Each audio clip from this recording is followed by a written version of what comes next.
Yung workout na yan is beaver lat pull down. Pero yung pag-execute niya is mali talaga yan. So, i-explain ko at ipakita ko ang proper na pag-execute at kung paano ba yung tamang position para gawin yung workout na yan. So, ilang beses ko na rin nakikita siya every time na mag-back siya na ganyan yung ginagawa niya. So, nilapitan ko ngayon at then i-explain ko sa kanya paano yung proper at kung saan ba talaga yan tumatama yung workout na yan.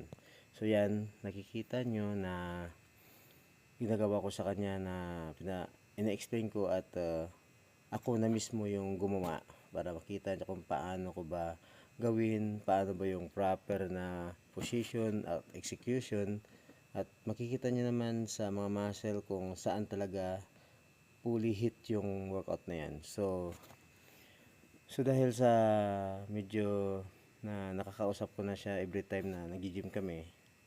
So yan, naawa na rin ako sa kanya dahil para bang sayang naman yung bayad niya sa gym, yung time niya sa gym na hindi naman talaga tatama sa gusto niya at wala din.